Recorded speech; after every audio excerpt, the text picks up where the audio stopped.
आणि आता पाहूयात महाफास्ट 100 बातम्या।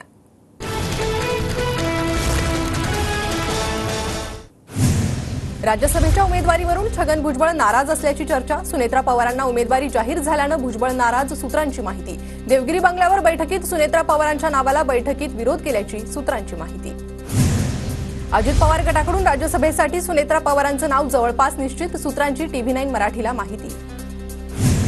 भाजपच्या मतावर सुनेत्रा पवार राज्यसभेवर जातील, RSS विरोध करणार का? तर सुनेत्रा पवारांना राज्यसभेत पाठवण्या इतकी दादांकडे मतं नाहीत, संजय राऊतांचा टोला। अजित पवारांच्या राष्ट्रवादीतील दोन्ही गटात लवकरच दुफळी माजेल, संजय राऊत यांचं भाकीत। सुनेत्रा पवारांना राज्यसभेवर जायचंय, भुजबळांची ही इच्छा, तर पटेलांना मंत्री व्हायचंय, राऊतांचा टोला।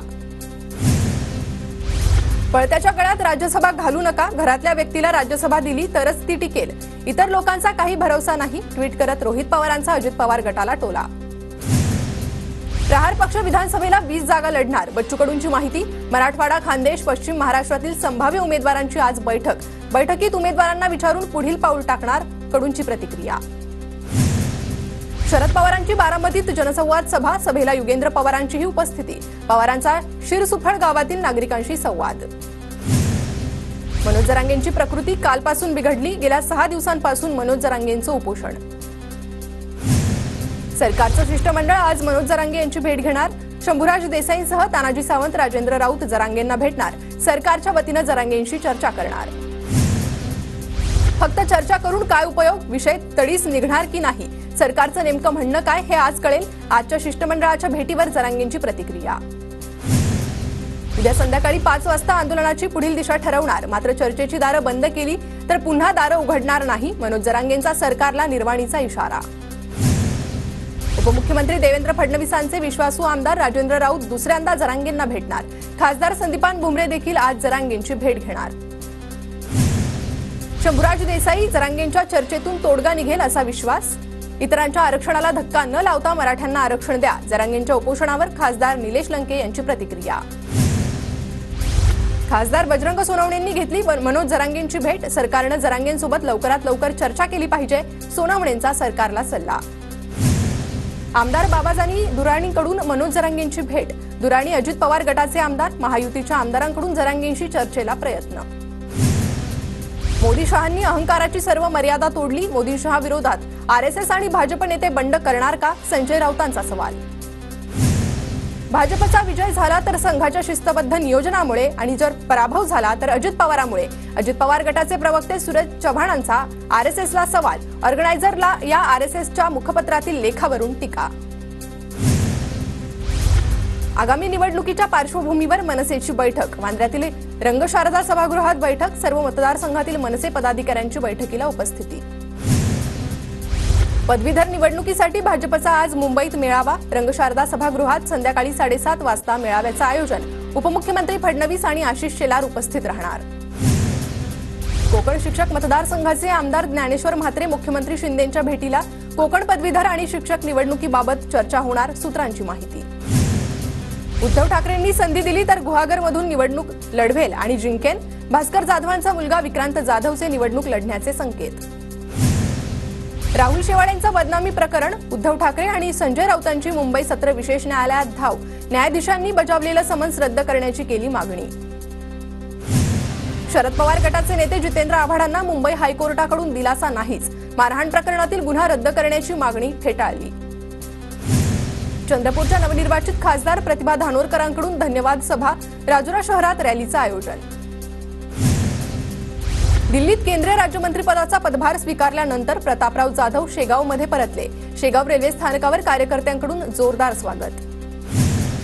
वरळीमध्ये मनसेच्या संदीप देशपांडेंकडून बॅनरबाजी, विधानसभेत आदित्य ठाकरेंना मनसेचे देशपांडे आव्हान देण्याची शक्यता। शरद पवारांची कदाचित ही शेवटची निवडणूक असेल म्हणून बारामतीकरांनी सुळेंना मतदान केलं, अजित पवार गटाच्या उमेश पाटलांचं वक्तव्य।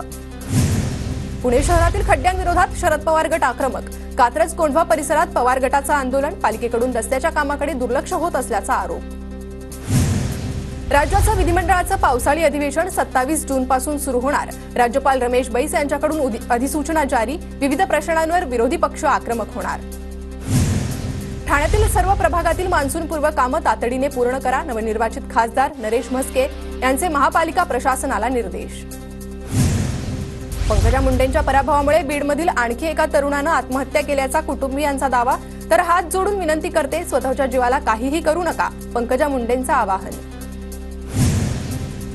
पुणे कल्याणीनगर अपघातामधील मृतांच्या भिसेरा रिपोर्टमध्ये अल्कोहोल येण्याची पूर्ण तयारी झाली आहे. माजी गृहमंत्री म्हणून माझ्याजवळ माहिती, अनिल देशमुखांचा ट्विटमधून संशय व्यक्त करत दावा.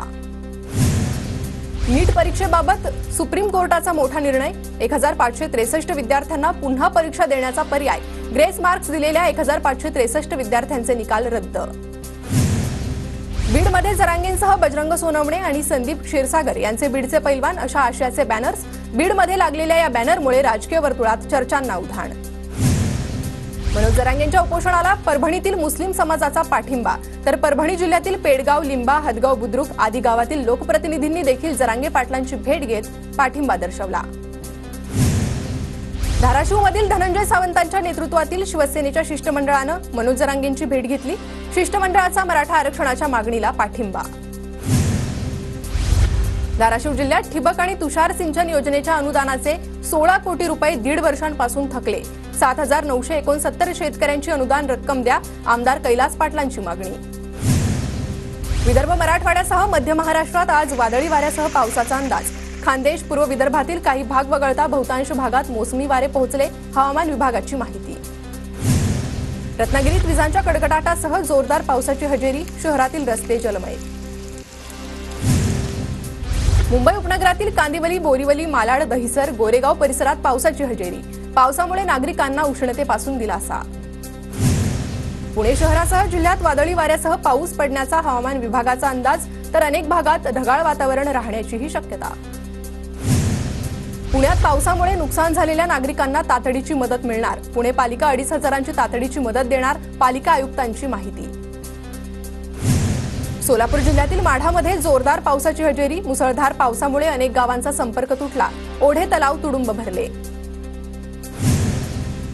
छत्रपती संभाजीनगरच्या फुलंब्री तालुक्यात जोरदार पाऊस. मुसळधार पावसामुळे जनजीवन विस्कळीत. गोसावी वस्तीत पाणी शिरल्यानं घरातील साहित्याचं नुकसान. खेडमध्ये खरीप हंगामाच्या पेरणीसाठी शेतकऱ्यांची लगबग सुरू. पावसानंतर बियाणे आणि खतांसाठी दुकानात शेतकऱ्यांची गर्दी. पुण्याच्या भोर तालुक्यात पेरणीसाठी शेतकऱ्यांची लगबग. भुईमूग, सोयाबीन पिकांच्या पेरणीकडे शेतकऱ्यांचा कल. धाराशिव जिल्ह्यातील येडशी अभयारण्यातील रामलिंगचा धबधबा प्रवाहित. धबधबा पाहण्यासाठी पर्यटकांची गर्दी. वर्धा जिल्ह्यात शेती मशागतीचं काम अंतिम टप्प्यात. लागवड पेरणीसाठी शेतकरी सज्ज. 2 दिवसाच्या पावसामुळे जायकवाडी धरणातील पाणीसाठा वाढला. धरणात 5.5% जास्त पाणीसाठा. वाशिमच्या काही गावांमध्ये पाणी टंचाई. जिल्हा प्रशासनाकडून 89 गावात विहिरींचे अधिग्रहण. 30 जूनपर्यंत पाणीपुरवठा होणार असल्याची प्रशासनाची माहिती. दिल्लीत भीषण पाणी टंचाईची समस्या. अनेक भागात पाण्यासाठी नागरिकांची धावाधाव. राज्यात कीटकजन्य आजारांमध्ये वाढ. राज्यात आरोग्य विभाग ऍक्शन मोडवर. एकूण रुग्णांपैकी 80% रुग्ण मुंबई आणि गडचिरोली जिल्ह्यातले. ठाण्यातील कळव्यात अनधिकृत इमारतीचा स्लॅब मध्यरात्री कोसळला. दुर्घटनेत 3 जण जखमी. जितेंद्र आव्हाडांकडून घटनास्थळी पाहणी. अकोला जिल्ह्यात शेती मशागतीच्या कामांना सुरुवात. चांगला पाऊस पडल्यानंतर बळीराजाकडून पेरणीला सुरुवात होणार. वर्ध्यात पावसाळ्यातील संभाव्य आजाराच्या अनुषंगानं आरोग्य यंत्रणा सज्ज. जिल्हा आरोग्य अधिकारी कार्यालयात आपत्ती व्यवस्थापन कक्षाची स्थापना. वाशिमच्या आडोळीतील रस्त्याच्या दुरावस्थेमुळे नागरिकांचे हाल. पहिल्याच पावसात रस्त्यांची दुरावस्था. प्रशासनाचं दुर्लक्ष. स्वाभिमानी शेतकरी संघटनेकडून आंदोलनाचा इशारा.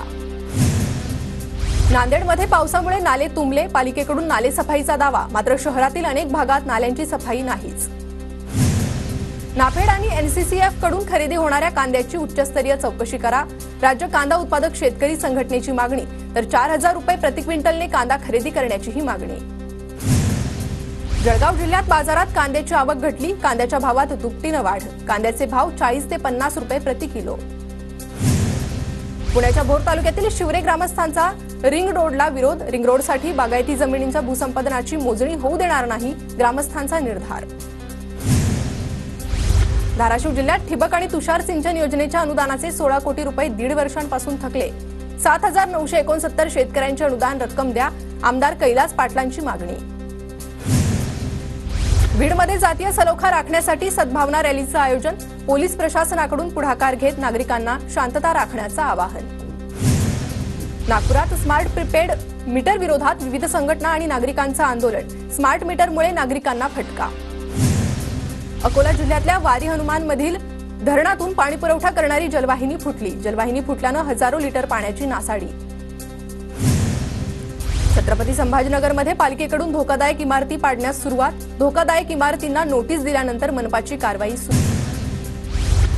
आषाढी वारीसाठी पुणे विभागातून 280 बसेस सोडण्यात येणार. पंढरपूरसाठी 500 पेक्षा अधिक फेऱ्या, भाविकांची गैरसोय टाळण्यासाठी पुणे विभाग सज्ज.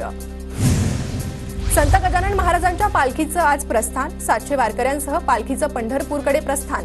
पालखी आषाढी एकादशी यात्रा महोत्सवात सहभागी होणार. नाशिकमधील सुंदर नारायण मंदिराचे काम 7 वर्षापासून संथ गतीनं सुरू. मंदिराच्या बांधकामात जुन्या दगडांऐवजी नवीन दगड वापरल्याचा आरोप. पुरातत्व विभागाच्या कारभारामुळे पुजारी संतप्त. मुंबईत पुढील 3 दिवस हलक्या पावसाची शक्यता. मोसमी वारे 2 दिवस आधीच मुंबईत दाखल झाल्याने 2 ते 3 दिवस हलक्या ते मध्यम पावसाचा हवामान विभागाचा अंदाज.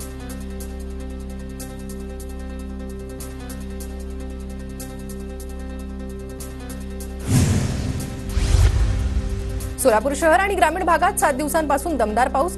180.7 मिलीमीटर पावसाची नोंद. दमदार पाऊस झाल्यानं सोलापूर जिल्ह्यात पेरण्यांची लगबग. अमरावतीत पावसाळ्याच्या पार्श्वभूमीवर आरोग्य विभाग ॲक्शन मोडवर. 841 ग्रामपंचायतीमधील पाणी दूषित होऊ नये यासाठी खबरदारी घेण्याच्या सूचना. परभणीत विजेचा लपंडाव सुरू. नागरिकांकडून महावितरणच्या कार्यालयात मेणबत्ती लावून आंदोलन.